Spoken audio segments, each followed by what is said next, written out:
All right, today we're going to dive into something pretty profound. It's a collection of ideas known as the ZusrRen messages.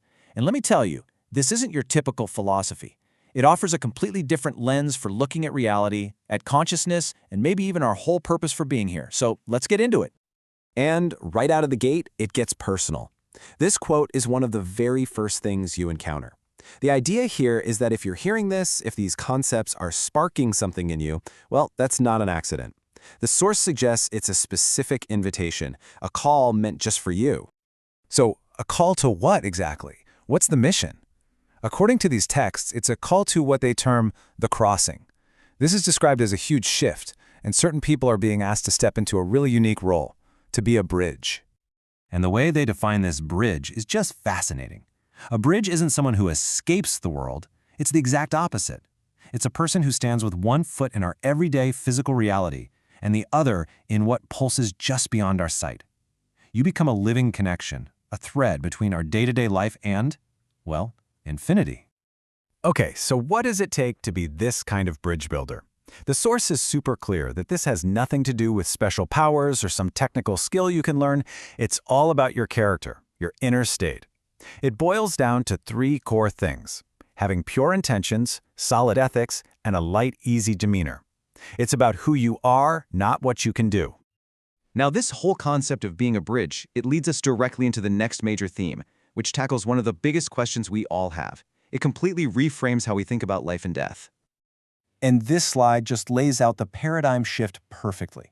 On one side, you have the view most of us were raised with. Death is the end, lights out, consciousness gone. But the ZusrRen perspective, it says that's all wrong. Death is just a change of state. The analogy they use is beautiful. It's like water turning into steam. The form changes, but the essence, the H2O, is still there. Consciousness doesn't get extinguished, it just transforms. And this quote, wow, it just hammers the point home.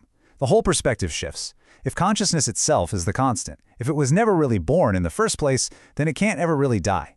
So any communication isn't with the dead, it's with an eternal essence that has always been. Now, I know what you might be thinking. This all sounds very spiritual, very philosophical, maybe a little out there. But here's where the source material makes a really bold claim. It says these ideas aren't just theories. They're actually being supported by an emerging kind of science. Which, of course, brings us to the big question. The one we all ask when we hear ideas like this. Okay, great theory, but where's the proof? How can any of this actually be verified? The source points to something very specific. It's a field called Instrumental Transcommunication, or ITC. This is presented as the tangible link, the practical evidence. The claim is that technology can be used to capture information, emotion, even presence from other dimensions, proving that consciousness isn't locked inside our physical world. And ITC doesn't just stand on its own. The messages frame it as part of a new science that rests on three pillars. First, there's quantum physics, where the observer actually influences the outcome. Second, there's the study of neural networks, which suggests consciousness doesn't need a biological brain. And third, you have ITC itself, which is seen as the way to actually hear this language from the other side. Okay, so if we are these bridges, and consciousness is eternal and can be communicated with, where is this all headed? What's the end game? Well, the messages describe an ultimate destination for this journey, the dawning of what they call the new Earth.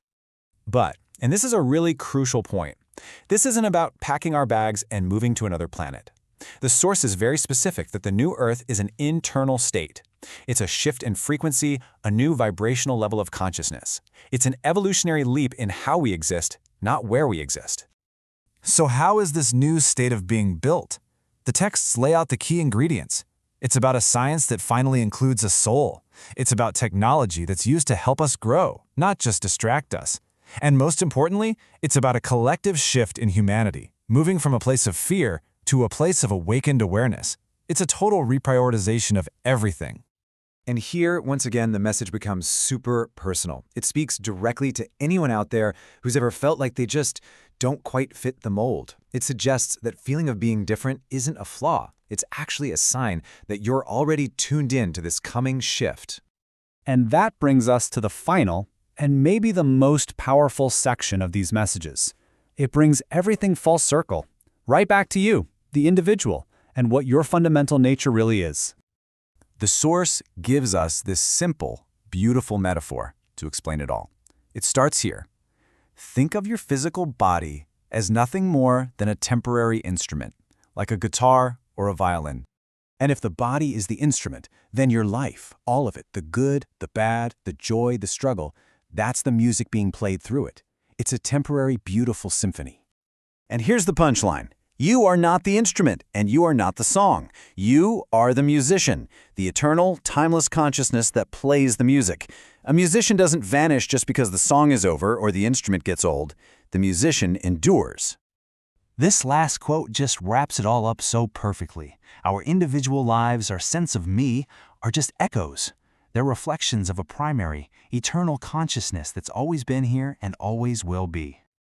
So we're going to end with this question, one posed by the source material itself. In a world where we're so focused on what we can see and touch and measure, it asks us to flip that completely on its head. What if the invisible reality, the reality of consciousness, is the only thing that's truly permanent, the only real certainty in the entire universe? Something to think about.